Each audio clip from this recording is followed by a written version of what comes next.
எல்லாருக்கும் வணக்கம். நம்ம தமிழ் சிலபஸ்ல அழகு 7 தமிழ் அறிஞர்களும் தமிழ் தொண்டுகளும் கீழே இருக்கிற ஒவ்வொரு அறிஞர்களாவும் நம்ம லைனா பார்த்துட்டு இருக்கோம். இதுக்கு முன்னாடி நிறைய அறிஞர்கள் பத்தியான வீடியோக்கள் நம்ம அப்லோட் பண்ணியிருக்கோம். அதனோட கண்டினியூஷனா இன்னைக்கு சில அறிஞர்களை பத்தி பார்க்கலாம். இதுக்கு அடுத்து மிச்சம் இருக்கிற ஒவ்வொரு அறிஞர்களாவும் நம்ம பார்த்து முடிச்சிடலாம். சரிங்களா? அப்போ இதுக்கு முன்னாடி பார்க்காதவங்க அந்த வீடியோ எல்லாத்தையும் பார்த்துட்டு அதனோட கண்டினியூவா இதையும் பாருங்க. அப்பதான் உங்களுக்கு அது புரியும். சரிங்களா? அப்போ இன்னைக்கு நம்ம பார்க்க போறது கண்ணதாசன். ஃபர்ஸ்ட் யாரை பார்க்க போறோம்னா கண்ணதாசன் பத்தி தான் நம்ம பார்க்க போறோம். கண்ணதாசனோட இயற்பெயர் என்னன்னு சொல்லி பார்த்தா முத்தையா. கண்ணதாசனோட இயற்பெயர் என்ன? முத்தையா. நம்ம ஆல்ரெடி சொல்லியிருக்க மாதிரி இயற்பெயர் காலம் இதெல்லாம் கரெக்டா பார்த்துக்கோங்க. வேற ஒருத்தவங்களுக்கும் சிறப்பு பெயர் மாறும். இதனோட கிளாரிட்டி உங்களுக்கு வேணும். சரிங்களா? அதுக்கு அடுத்து இப்ப கண்ணதாசன் இயற்பெயர் என்னது? முத்தையா. அவரோட சிறப்பு பெயர் என்னென்ன கொடுத்துருக்காங்க அப்படின்னு சொல்லி பார்க்கும்போது கவியரசு. நம்ம இதுக்கு போன வீடியோல முடியரசனுக்கு என்ன கொடுத்துருக்காங்கன்னு சொல்லி நம்ம பார்த்துருக்கோம். அதை நீங்க கீழே கமெண்ட் பண்ணுங்க. சிமிலியரா ஒருத்தருக்கு இருக்கும்னு நம்ம சொல்லியிருக்கோம். அதையும் நீங்க கீழே கமெண்ட் பண்ணுங்க. சரிங்களா? அப்போ சிறப்பு பெயர் யாருக்கு? கவியரசு. அதுக்கடுத்து அரசவை கவிஞர் அப்படின்னு சொல்லி கண்ணதாசனை சொல்றாங்க. என்ன?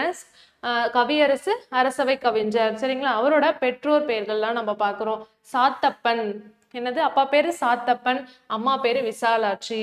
அதுக்கு அடுத்து காலம்னு சொல்லி பார்க்கும்போது 24/6/1927, 24/6/1927, 17/10/1981 அவர் இறந்திருப்பாரு. அப்போ 1927 பிறந்து 1981 அவர் இறந்திருப்பாரு. இவரோட புனைப்பெயர்கள் ரொம்ப முக்கியமானது. காரைமுத்து புலவர் அப்படின்னு சொல்லி அவரை சொல்றாங்க. என்னன்னு சொல்றாங்க? காரைமுத்து புலவர் அப்படின்னு சொல்றாங்க. அதுக்கடுத்து கண்ணதாசன் அப்படின்னு சொல்லி சொல்றாங்க. அப்ப அவரோட இயற்பெயர் நம்ம பார்த்தோம் இல்லையா? அது முத்தையா. அப்ப கண்ணதாசன்ன்றது என்னது?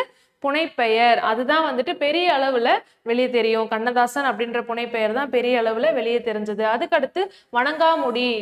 அதுக்கடுத்து என்னன்னு சொல்றாங்க? வணங்காமுடி அப்படின்னு சொல்லி சொல்றாங்க. அதுக்கடுத்து கமகப்பிரியா அப்படின்னு சொல்றாங்க. இது துப்பாக்கி. இதெல்லாம் எதுக்குன்னா இந்த புனைப்பெயர்கள்ல தான் அவர் நிறைய என்ன பண்ணியிருப்பாரு?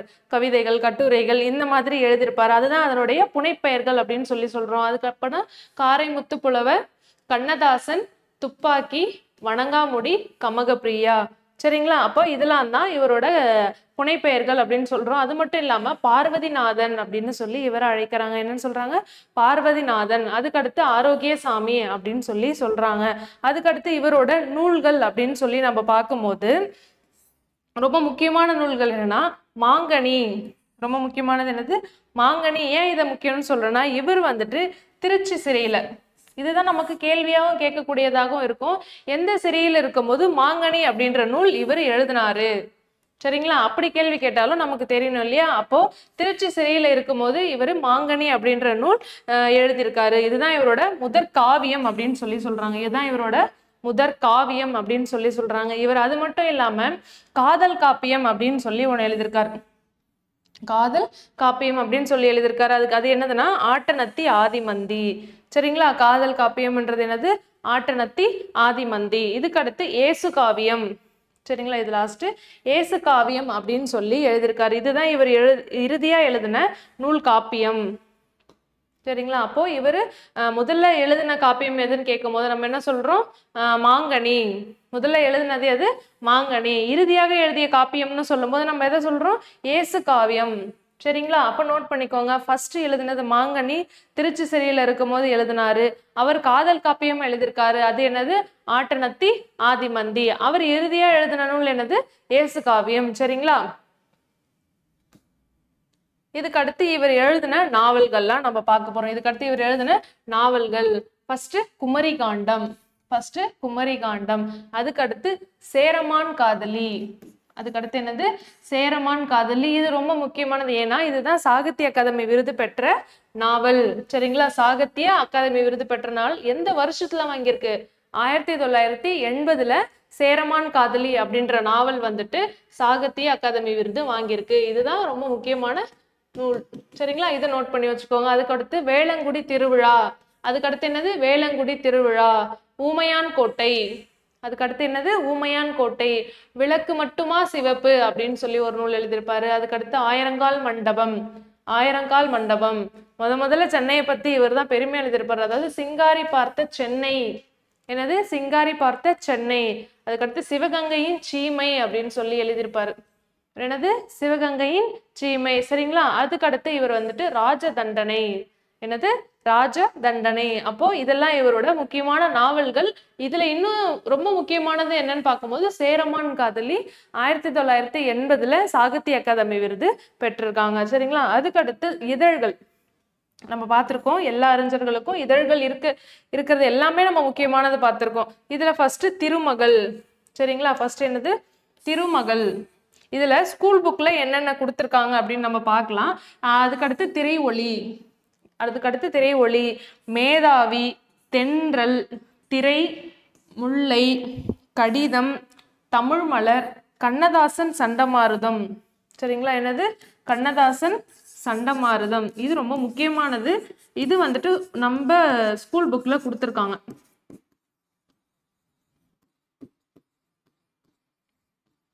கண்ணதாசன் சண்டமாருதம். இதுல எது எதுனா தென்றல், முல்லை, கண்ணதாசன் சண்டமாருதம், மேதாவி, இதெல்லாம் நம்ம ஸ்கூல் புக்லயே கொடுத்துருக்காங்க. அப்போ நம்ம ஸ்கூல் புக்கையும் தாண்டி இப்போ எல்லாமே அப்படிதானே இருக்கு. சமச்சீர் புக்கையும் தாண்டி பள்ளி புத்தகங்களையும் தாண்டி நமக்கு கேள்விகள் வர ஆரம்பிச்சிருச்சு. அப்போ நம்ம மேக்சிமமான அவுட் சோர்ஸ்ல இருந்து தான் நமக்கு உங்களுக்கு கொடுத்துருக்கோம். ஸ்கூல் புக்கிறதுல இருக்கிறத ஃபர்ஸ்ட் இம்பார்ட்டண்டா படிங்க. அதுக்கு அடுத்து கொடுத்துருக்கிற அவுட் சோர்சஸும் எல்லாத்தையும் கரெக்டா செக் பண்ணி படிச்சுக்கோங்க. சரிங்களா? மேக்சிமம் நம்மளே எல்லாத்தையுமே இந்த வீடியோல அப்லோட் பண்ணியிருக்கோம். இதுக்கு அடுத்து என்ன இருக்கு அப்படின்னா இவரோட உரைநடை நூல்கள். இவரோட உரைநடை நூல்கள் இருக்கு இல்லையா? அது ஃபர்ஸ்ட் அர்த்தமுள்ள இந்து மதம். இது ரொம்ப முக்கியமான நூலும் கூட. உரைநடை நூல்னு கேட்கும்போது உங்களுக்கு பிரிச்சு பார்க்க தெரியணும். எது காப்பியம், அவர் எழுதின நாவல்கள் என்ன, அவர் எழுத உரைநடை நூல்கள் என்ன, இதழ்கள் என்ன அப்படின்னு சொல்லி உங்களுக்கு ஒவ்வொன்றுத்துக்கும் வித்தியாசம் தெரியணும். இப்போ நான் வந்துட்டு இயேசு காவியம் இவர் எழுதின காவியம் எதுன்னு சொல்லும் போது நான் அந்த இடத்துல அர்த்தமுள்ள இந்து மதம் அப்படின்னு சொல்லி நம்ம போடக்கூடாது. ஏன்னா அது என்னது உரைநடை நூல். அப்ப நம்ம அவர் இறுதியே எழுதின காப்பியம்னு கேட்கும் போது நம்ம இயேசு காவியம் அப்படின்னு சொல்லி போடணும். சரிங்களா? அப்புறம் முதல்ல எழுதுனதுன்னு கேட்கும் போது மாங்கனி.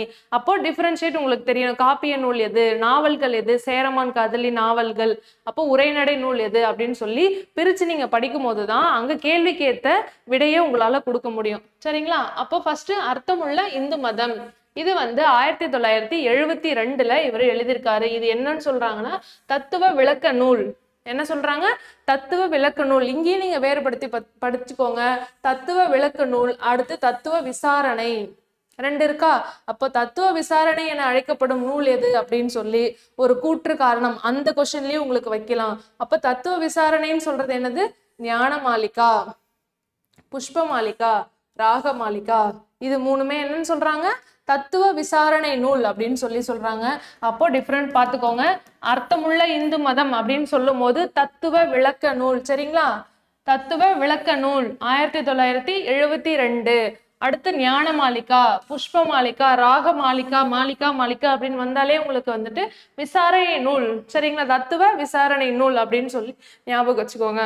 அதுக்கு அடுத்து இவரோட ஆட்டோபயோகிராஃபி, அதாவது தன் வரலாற்று நூல். சரிங்களா? அவங்களே எழுதிக்கிறது தான். இது வந்துட்டு வனவாசம் மணவாசம் அப்படின்னு சொல்றாங்க. வனவாசம் மணவாசம் அவர் எழுதின தன் வரலாற்று நூல். நல்லா ஞாபகம் வச்சுக்கோங்க. இதையும் வந்துட்டு நம்ம உரைநடையிலையோ காப்பியம்லையோ சேர்த்துடக்கூடாது. அப்போ அவரோட வரலாற்று நூல், தன் வரலாற்று நூல், ஆட்டோபயோகிராஃபி எது அப்படின்னு சொல்லி கேட்கும் போது வனவாசம் மணவாசம். சரிங்களா? நோட் பண்ணிக்கோங்க.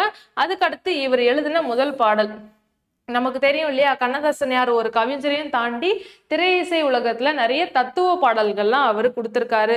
இப்போ வரைக்கும் நம்ம என்ன பண்றோம்? கண்ணதாசன் பாட்டை தான் அதிகமா கேட்கிறோம். எதுக்காக? நிறைய தத்துவ பாடல்கள் அதுல இருந்துதான் இருக்கு. நம்ம எந்த அளவுக்கு வந்துட்டு இப்போ ட்ரெண்டிங்கா போனாலும் ஒரு கவலைக்கிடமா இருக்கிற நேரத்துலயுமே இல்லை வந்துட்டு ஒரு சோர்வான இருக்கிற நேரத்துல நிறைய பேர் வந்துட்டு இந்த கண்ணதாசன் பாடல்கள் கேட்கறது இப்பவும் உண்டு. அப்போ இவரோட முதல் பாடல், இவரோட முதல் இவர் திரையுலகத்துக்கு முதல்ல எழுதின பாடல் கலங்காத இரு மனமே. சரிங்களா? இவரோட முதல் பாடல் என்னது? கலங்காத இரு மனமே. அப்போ ஞாபகம் வச்சுக்கோங்க அவரோட முதல் பாடல் என்ன எழுதியிருக்காரு. இதையும் நமக்கு கேள்வியா கேட்கலாம் இல்லையா? இதுக்கு அடுத்து இறுதியாக பாடிய பாடல். இறுதியாக பாடிய பாடல் அப்படின்னு சொல்லும் போது எந்த படம் அப்படின்னா மூன்றாம் பிறை. என்ன படம்? மூன்றாம் பிறை அப்படின்ற படத்துல 1981 கண்ணே கலைமானே பாட்டு எழுதியிருக்காரு. இந்த பாட்டு நமக்கு எல்லாருக்கும் தெரியும். கமல்ஹாசன் நடிச்சிருப்பார் இல்லையா? மூன்றாம் பிறை அப்படின்ற படத்துல கண்ணே கலைமானே சரிங்களா? இந்த பார்க்கும் போதே நீங்க பாட்டு பாடி பார்க்கணும். அப்பதான் உங்களுக்கு வந்து என்ன பண்ணாது, மறக்காது. சரிங்களா?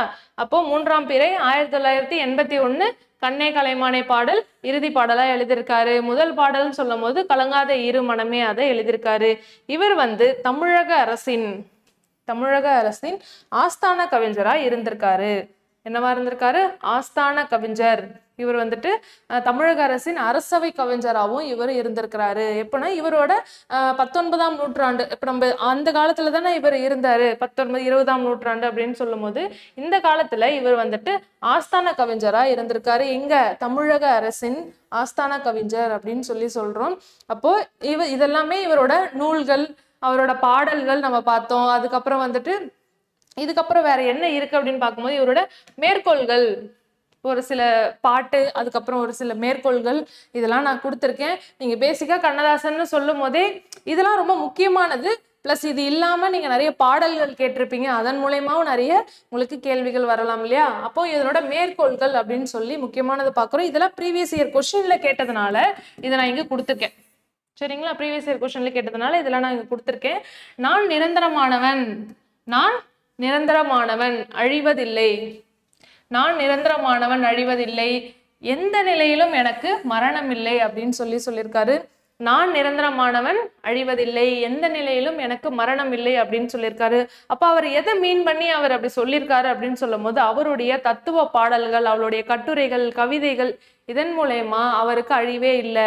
அவர் எப்பயோ இறந்து போயிட்டாரு, இன்னமும் நம்ம என்ன பண்றோம், அவருக்கு உயிர் கொடுக்குற விதமா அவருடைய பாடல்கள், அவருடைய கவிதைகள் இதெல்லாமே நம்ம கேட்டுட்டு தானே இருக்கோம். அப்போ அவர் என்ன சொன்ன வார்த்தைகள் எல்லாம் உண்மையா தானே இருக்கு. அப்போ நான் நிரந்தரமானவன், அவருடைய பாட்டுகள் மூலயமா அவர் இன்னும் நிரந்தரமானவராக தான் இருக்காரு, அழிவதில்லை, எந்த நிலையிலும் எனக்கு மரணம் இல்லை. நம்மளோட தலைமுறை போனாலும் அதுக்கடுத்த தலைமுறை வரவங்கள கேட்கறதுக்கு நிறைய வாய்ப்பு இருக்கு இல்லையா? அதனால இதுக்கான கோட் தான் அது. நான் நிரந்தரமானவன் அழிவதில்லை, எந்த நிலையிலும் எனக்கு மரணம் இல்லை அப்படின்னு சொல்லியிருக்காரு. அதுக்கடுத்து இன்னொரு ரொம்ப முக்கியமானது என்னன்னு சொல்லி பார்க்கும்போது எல்லாரும் எல்லாமும் பெற வேண்டும், எல்லாரும் எல்லாமும் பெற வேண்டும், இங்கு இல்லாமை இல்லாத நிலை வேண்டும் அப்படின்னு சொல்லியிருக்காரு. இங்கு இல்லாமை இல்லாத நிலை வேண்டும். சரிங்களா? அப்போ அதுக்கடுத்து இதே மாதிரி எல்லோரும் அப்படின்னு சொல்லி வரும். எல்லோருக்கும் எல்லாம், என்னது எல்லோருக்கும் எல்லாம் அப்படின்னு வந்துச்சுன்னா யார் போடணும்? பாரதிதாசன். எல்லோருக்கும் எல்லாம் அப்படின்னு ஆரம்பிச்ச பாடல் வந்து பாரதிதாசனோடது. நீங்க குழப்பிக்காம கரெக்டா நோட் பண்ணிக்கோங்க. எல்லோருக்கும் எல்லாம் பாரதிதாசன், எல்லாரும் எல்லாமும் பெற வேண்டும்னு வந்துச்சுன்னா கண்ணதாசன். வடிவேல் காமெடி மாதிரி ஆயிடக்கூடாது, எக்ஸாம் ஹால்ல போயிட்டு கண்ணதாசனா பாரதிதாசனா வாணிதாசனா அப்படின்னு சொல்லி குழப்பிக்காம இருங்க. சரிங்களா? அதுக்கடுத்து இன்னொரு இது வந்து திரைப்பட பாடல் தான். என்னது? உண்மையை சொன்னால் நன்மையை செய்தா உலகம் உன்னை மதிக்கும் அப்படின்னு சொல்லி ஒரு பாடல் இருக்கு இல்லையா? உண்மையை சொல்லி நன்மையை செய்தால் உலகம் உன்னை மதிக்கும், அந்த பாடல் தான் இது. இதுவும் கேட்டிருக்காங்க. அதுக்கடுத்து இன்னும் முக்கியமானது மாற்றம் எனது மானிட தத்துவம். மாற்றம் எனது மானிட தத்துவம் அப்படின்னு சொல்லியிருப்பாரு.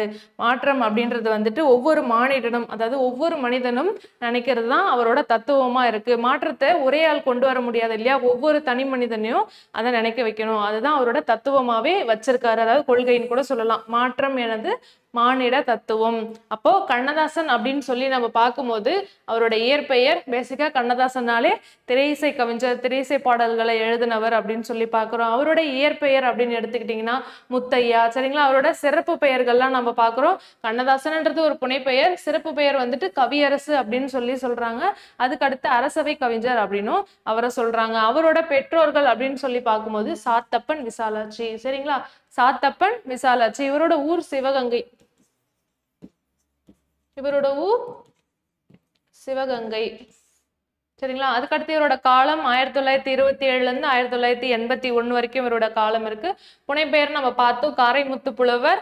அதுக்கடுத்து துப்பாக்கி, கண்ணதாசன், வணங்காமுடி, கமகப்பிரியா, பார்வதிநாதன், ஆரோக்கியசாமி. சரிங்களா? அவரு சிறையில இருக்கும் போது எழுதின முதல் பாடல் அப்படின்னு சொல்லி பார்க்கும்போது முதல் காப்பியம்னா மாங்கனி, இறுதி காப்பியம்னு சொல்லும் போது ஏசு காவியம். சரிங்களா? அதுக்கடுத்து இவரோட காதல் காவியம் அப்படின்னு ஒண்ணு எழுதியிருக்காரு, அதுதான் ஆட்டனத்தி ஆதிமந்தி அப்படின்னு சொல்லிட்டு. இது இல்லாம இவர் என்னென்ன எழுதியிருப்பாருன்னா கள்ளக்குடி இதெல்லாம் கூட எழுதியிருப்பாரு.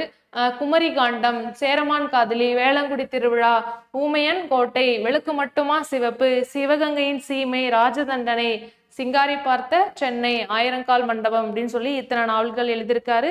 இவருடைய இதழ்கள் முக்கியமா நம்ம பார்க்கும்போது கண்ணதாசன், சண்டமாருதம், அதுக்கப்புறம் தென்றல், முல்லை, மேதாவி, இதெல்லாம் இவரோட முக்கியமானது பார்க்குறோம். இதெல்லாம் பள்ளி புத்தகத்திலே கொடுத்துருக்காங்க. அதுக்கடுத்து திருமகள், திரைஒளி, இதெல்லாமே கடிதம், இதெல்லாம் வந்து நம்ம அவுட் சோர்ஸ்ல இருந்து எடுத்து கொடுத்துருக்கோம். சரிங்களா? அதுக்கடுத்து இவரோட உரைநடை நூல்னு பார்க்கும்போது அர்த்தமுள்ள இந்து மதம், ஞான மாளிகா, புஷ்ப மாளிகா, ராக மாளிகா, இதெல்லாம் தத்துவ விசாரணை நூல்னு சொல்றோம். அவரோட ஆட்டோபயோகிராஃபி என்னது?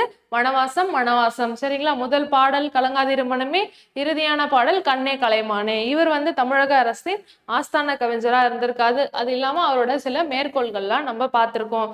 சரிங்களா? அப்போ நம்ம இன்னைக்கு என்ன பார்த்திருக்கோம்? கண்ணதாசன் பத்தியான எல்லா டீட்டெயிலுமே நம்ம பார்த்திருக்கோம். சரிங்களா? இதுக்கு அடுத்து என்ன அப்படின்னு சொல்லி நம்ம பார்க்கும்போது, இதுக்கு அடுத்த தலைவர்கள், அதாவது கவிஞர்கள் அப்படின்னு நம்ம சொல்லி பார்க்குறோம். கண்ணதாசனை அடுத்து இன்னைக்கு ஒரு 2 கவிஞர்களையும் நம்ம பார்த்துடலாம். அப்போ அடுத்து என்ன? தமிழ் ஒலி. அடுத்து என்ன? தமிழ் ஒலி. சரிங்களா? பெயர் வந்துட்டு விஜயரங்கம். இவர்களை பற்றியானதெல்லாம் வந்துட்டு ரொம்ப கம்மியாக தான் இருக்கும். இயற்பெயர் என்னது? விஜயரங்கம். ஊர் புதுவை. புதுவைனா என்னது? மறுவூச்சொற்களை நம்ம பார்த்திருப்போம் இல்லையா? புதுவைன்றது புதுச்சேரி, தற்போது இருக்க பாண்டிச்சேரி. அப்ப இவருடைய காலம் 1921, அதாவது 21/9/1921, 29/3/1965. காலம் நல்லா ஞாபகம் வச்சுக்கோங்க. 1921 இருந்து 1965. இவரோட படைப்புகள் அப்படின்னு சொல்லி பார்க்கும்போது நிலை பெற்ற சிலை. இவரோட படைப்புகள் என்னது? நிலை பெற்ற சிலை. அதுக்கடுத்து கவிஞனின் காதல். அதுக்கடுத்து என்னது? கவிஞனின் காதல். அதுக்கடுத்து வந்துட்டு நம்ம கண்ணப்பன் கிளிகள். கவிஞனின் காதல், கண்ணப்பன் கிளிகள், குருவிப்பட்டி, தமிழர் சமுதாயம், வீராயி வருக. வீராயி இங்க இருக்க சைட்ல இருக்கு. ஃபர்ஸ்ட் வந்து நிலை பெற்ற சிலை. சரிங்களா? ஃபர்ஸ்ட் என்னது? நிலை பெற்ற சிலை. அதுக்கடுத்து வீராயி. வீராயி ரொம்ப முக்கியமானது. வீராயி. அதுக்கடுத்து வந்து கவிஞனின் காதல். அடுத்து என்ன? கவிஞனின் காதல். மே தினமே வருக. மே தினமே வருக. கண்ணதாசன் கிளிகள், அதாவது கண்ணப்பன் கிளிகள். சரிங்களா? கண்ணப்பன் கிளிகள். அதுக்கடுத்து தமிழர் சமுதாயம். அது என்னது? தமிழர் சமுதாயம். மாதவி காப்பியம். என்னது? மாதவி காவியம். சரிங்களா? அப்ப இவரோட படைப்புகள் கொஞ்சம் மாறி இருக்கு, அலைன்மெண்ட் மாறி இருக்கு. நான் ஃபர்ஸ்ட்ல இருந்து சொல்றேன். நிலை பெற்ற சிலை. சரிங்களா? நிலை பெற்ற சிலை, கவிஞனின் காதல், கண்ணப்பன் கிளிகள், தமிழர் சமுதாயம், மாதவி காவியம், மே தினமே வருக, வீராயி. அப்ப இதெல்லாம் இவரோட படைப்புகள் அப்படின்னு சொல்லி நம்ம பார்க்கிறோம். இது இவ்வளவுதான். அப்போ தமிழ் ஒலின்னு சொல்லும் போது இவரோட இயற்பெயர் விஜயரங்கம், ஊர் புதுவை, காலம் 1921 இருந்து 65, படைப்புகள் ரொம்ப முக்கியமானது. நிலை பெற்ற சிலை, கவிஞனின் காதல், கண்ணப்பன் கிளிகள், தமிழர் சமுதாயம், குருவிப்பட்டி, மே தினமே வருக, வீராயி, மாதவி காவியம். சரிங்களா? அப்ப நோட் பண்ணிக்கோங்க. தமிழ் ஒலி இவ்வளவுதான். இதுக்கு அடுத்து நம்ம யாரை பார்க்க போறோம் அப்படின்னா உருத்திரங்கண்ணனார். ரொம்ப சிம்பிள். இதெல்லாம் ஒரு ஸ்லைட்லயே நமக்கு முடிஞ்சிடும். உருத்திரங்கண்ணனார் இவர் யாருன்னா ரொம்ப சங்ககால புலவர் நம்ம சொல்றோம். ஊர் வந்து கடியலூர். இவர் என்னன்னு தான் சொல்லுவாங்க? கடியலூர் உருத்திரங்கண்ணனார் அப்படின்னு சொல்லுவாங்க. அதுல கடியலூர்ன்றது என்னது? இவரோட ஊர் பெயர். அப்போ உருத்திரங்கண்ணனார் இவரோட பெயர். சரிங்களா? அப்ப இவருடைய நூல்கள், அதுக்கடுத்து என்னது? இவருடைய நூல்கள் அப்படின்னு சொல்லி பார்க்கும்போது பெரும்பான ஆற்றுப்படை. என்னது? பெரும்பான ஆற்றுப்படை. இது யாரை வச்சு இவர் எழுதியிருப்பார்னா தொண்டைமான் இளந்திரியன். பெரும்பான ஆற்றுப்படை தொண்டைமான் இளந்திரியன் அவரை பாட்டுடை தலைவனா வச்சு பெரும்பான ஆற்றுப்படை எழுதியிருப்பாங்க. பாட்டுடை தலைவனா வச்சு தொண்டைமான் இளந்திரியன் வச்சுட்டு பெரும்பான ஆற்றுப்படை அப்படின்ற நூலு எழுதியிருப்பாரு. சரிங்களா? அதுக்கடுத்து பட்டினப்பாலை. இது 10 பாட்டுல வரும் இல்லையா? ஆற்றுப்படை, பட்டினப்பாலை. இவங்க வந்துட்டு கரிகால் பெருவளத்தான். கரிகால பெருவளத்தான் அவரை பாட்டுடை தலைவனா வச்சு பட்டினப்பாலை நூல் வந்து எழுதியிருப்பாங்க. அப்ப இவரோட நூல்னு பார்க்கும்போது 2 தான். என்னது? பெரும்பானாற்றுப்படை, அதுக்கடுத்து பட்டினப்பாலை அப்படின்னு சொல்லிட்டு. அகநானூர்ல 162 பாடல் எழுதியிருப்பார். இதெல்லாம் வந்துட்டு கொஞ்சம் கொஞ்சமா எழுதியிருக்கிறது. பெருமாற்றுப்படை, பட்டினப்பாலை, இது மட்டும் ஞாபகம் வச்சுக்கோங்க. கடியலூர் உருத்திரங்கண்ணனார், இவரோட ஊர் வந்துட்டு கடியலூர். சரிங்களா? அப்போ உருத்திரங்கண்ணனார் அவ்வளவுதான். அதுக்கு அடுத்து இன்னொரு முக்கியமான அறிஞர் யாருன்னு சொல்லி பார்க்கும்போது பட்டுக்கோட்டை கல்யாண சுந்தரனார். பட்டுக்கோட்டை கல்யாண சுந்தரனாருக்கு அடுத்து கண்ணதாசன் வந்திருப்பாரு. எதுக்குன்னா திரை இசையில பாடல்கள் ஏற்றினது பட்டுக்கோட்டை கல்யாண சுந்தரனார் தான் முதன்மை படைத்தவர். அதுக்கடுத்து கண்ணதாசன். சரிங்களா? அப்ப இவரோட சிறப்பு பெயர்னு பார்க்கும்போது மக்கள் கவிஞர் நிறைய இருக்கு. காந்திய கவிஞர்னு சொல்லிட்டு நாமக்கல் கவிஞரை சொல்றோம். இந்த மாதிரி வந்துட்டு ஒருத்தருக்கு ஒண்ணு ரொம்ப ஃபெமிலியரான சிறப்பு பெயர்கள்லாம் இருக்கு இல்லையா? அதுல முக்கியமானது இவருக்கு என்னது? மக்கள் கவிஞர். சரிங்களா? மக்கள் கவிஞர் யாரு? பட்டுக்கோட்டை கல்யாண சுந்தரனார். அதுக்கடுத்து பாரதிதாசன் என்னன்னு சொல்லி இவரை பாராட்டியிருப்பார் அப்படின்னா எனது வலது கை அப்படின்னு சொல்லியிருப்பார். எனது வலது கை அப்படின்னு சொல்லி பட்டுக்கோட்டை கல்யாண சுந்தரனார பாரதிதாசன் பாராட்டியிருப்பாரு. சரிங்களா? இது முக்கியமானது. ப்ரீவியஸ் இயர் கொஸ்டின்ல கேட்டிருக்காங்கப்பா. அடுத்து இவரோட காலம் அப்படின்னு சொல்லி பார்க்கும்போது 13/4/1930, 13/4/1930, 8/10/1959. சரிங்களா? அப்போ 1930 பிறந்திருக்காரு, 1959 இறந்திருக்காரு. ரொம்ப இளம் வயதிலே இவர் வந்து இறந்திருக்காரு. இவரோட ஊர் அப்படின்னு சொல்லி பார்க்கும்போது பட்டுக்கோட்டை. பட்டுக்கோட்டையில செங்கப்படுத்தான் காடு. என்ன ஊரு? செங்கன்படுத்தான் காடு தான் அவரோட ஊர். சரிங்களா? அப்போ கண்ணதாசனுக்கு நம்ம எப்படி முதல் பாடல் அப்படின்னு சொல்லி நம்ம பார்த்தோமோ, என்ன பார்த்தோமோ? கலங்காதீர் மனமே பார்த்தோமோ. அதுக்கு இவரோட முதல் பாடல் நல்லதை சொன்னா நாத்திகனா. நல்லதை சொன்னா நாத்திகனா, இதான் இவரோட முதல் பாடல். அப்போ இவங்க திரை இசையில பாடிட்டு இருக்கிறதுனால நம்ம அவங்களோட முதல் பாடலும் கடைசி பாடலும் முக்கியமா படிச்சே ஆகணும். அப்ப இவரோடது நல்லதை சொன்னால் நாத்திகனா. அதுக்கடுத்து இவரோட சிறப்புகள்லாம் நம்ம பார்க்கிறோம். அது இல்லாம இவருக்கு ஒரு இரங்கல் அஞ்சலி, இவர் இறந்ததுக்கு அப்புறம் ஒரு இரங்கல் அஞ்சலி வந்துட்டு கருணாநிதி அவர்கள் சொல்லியிருப்பாங்க. என்னது? கருணாநிதி அவர்கள் என்ன சொல்லியிருப்பாங்கன்னா, கண்களை மூடுகிறேன் கல்யாணம் தெரிகிறாள், கண்களை திறக்கிறேன் கல்யாணம் தெரியவில்லை அப்படின்னு சொல்லியிருப்பாரு. அதாவது இல்லை அப்படின்னே சொல்லியிருப்பாரு. கண்களை மூடுகிறேன் கல்யாணம் தெரிகிறார், கண்களை திறக்கிறேன் கல்யாணம் இல்லை அப்படின்னு சொல்லி ரொம்ப வருத்தப்பட்டு அவருக்கான இரங்கல் அஞ்சலியா வந்து கலைஞர் அவர், அதாவது கருணாநிதி கலைஞர் அவர்கள் சொல்லியிருப்பாங்க. சரிங்களா? அதுக்கடுத்து எண்ணமும் எழுத்தும் உயர்ந்திருக்கும், எண்ணமும் எழுத்தும் உயர்ந்திருக்கும், ஏழை கண்ணீரும் பாடலிலே கலந்திருக்கும். சரிங்களா?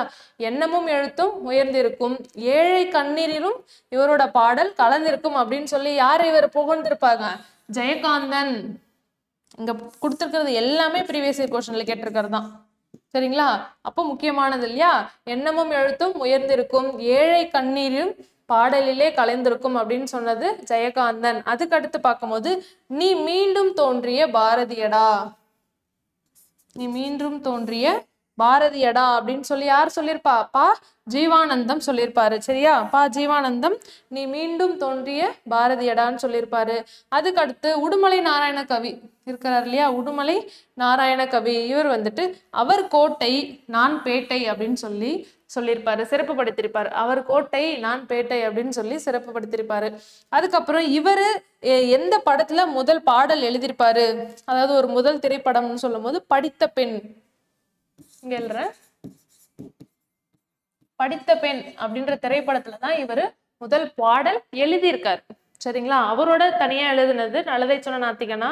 இவர் பாடல் எழுதிய முதல் திரைப்படம்னு சொல்லும் போது படித்த பெண். சரிங்களா? நோட் பண்ணி வச்சுக்கோங்க. அதுக்கு அடுத்து இவரோட இந்த சிறப்புகள்லாம் நம்ம பார்த்தோம் இல்லையா? இது மட்டும் இல்லாம பட்டுக்கோட்டை கல்யாண சுந்தரனார் வந்துட்டு நிறைய ஊக்கப்படுத்தக்கூடிய பாடல்கள், அதாவது கண்ணதாசன் மாதிரியே தத்துவ பாடல்களும் இவர் வந்து எழுதியிருப்பாரு. நம்மளோட ஓல்டு புக்ல, பழைய புத்தகத்துல நம்ம பட்டுக்கோட்டை கல்யாண சுந்தரனார் பத்தி புக் பேக்லாம் இருக்கும் இல்லையா? புக்குக்குள்ள இல்லாம புக்கை தாண்டி ஒரு இயல் முடிஞ்சதுக்கு அப்புறமும் பின்னாடி ஒரு கவிஞர்களை பத்தி நம்ம கொடுத்துருப்பாங்க. அந்த மாதிரி இவரை பத்தி வந்துட்டு நம்ம 6வது புத்தகத்திலேயே கொடுத்துருக்காங்க. அதை நீங்க நோட் பண்ணி பார்த்துக்கோங்க. இதுல இருக்கிறதா எல்லாமே இருக்கும், இல்லாததையும் நீங்க நோட் பண்ணிக்கோங்க. அந்த மாதிரி ஒரு பள்ளி புத்தகத்துக்கு அப்புறமும் 6வது படிக்கும் போது, 7வது வகுப்பு படிக்கும் போது, அப்போ பின்னாடி இருக்கிற கவிஞர்கள் நம்ம புக்குக்குள்ளேயே படிச்சுட்டு ஒரு இயல் தாண்டி அடுத்த இயல் போயிடலாம் அப்படியே அப்படின்னு இல்லாம அதுல இருக்கிற எக்ஸசைஸ், அதாவது பயிற்சிகள்லாம் இருக்கும் இல்லையா? அதெல்லாம் நீங்க கரெக்டா பண்ணி பாருங்க. அப்போ நம்ம இன்னைக்கு யார் யாரெல்லாம் நம்ம பார்த்திருக்கோம், கண்ணதாசன் பார்த்திருக்கோம், தமிழ்வழி பார்த்திருக்கோம், உரித்திரங்கண்ணனார், அதுக்கு அடுத்து பட்டுக்கோட்டை கல்யாண சுந்தரனார் பார்த்திருக்கோம். இதுக்கப்புறம் இருக்கிற இன்னும் கொஞ்சம் தலைவர்கள் தான் இருக்காங்க. இதுக்கு அடுத்தடுத்த வீடியோல நம்ம கண்டினியூ பண்ணி முடிச்சிடலாம். அப்போ இந்த மாதிரி எல்லா டீட்டெயில்ஸும், அதாவது கவிஞர்கள் எல்லாத்தையும் நீங்க படிச்சிட்டீங்க அப்படின்னா உங்களுக்கு அழகு 7ல எந்த ஒரு டவுட்டும் வேணாம், நீங்க ஈஸியா விடை போட்டுடலாம். சரிங்களா? அப்போ இந்த மாதிரி டிஎன்பிஎஸ்சி ரிலேட்டடா, அதுக்கப்புறம் தமிழ் ரிலேட்டடா இருக்கிற வீடியோஸ் எல்லாமே பார்க்கறதுக்கு நம்மளோட JSR IAS அகாடமி சேனலை ஃபாலோ பண்ணிக்கோங்க. தேங்க்யூ.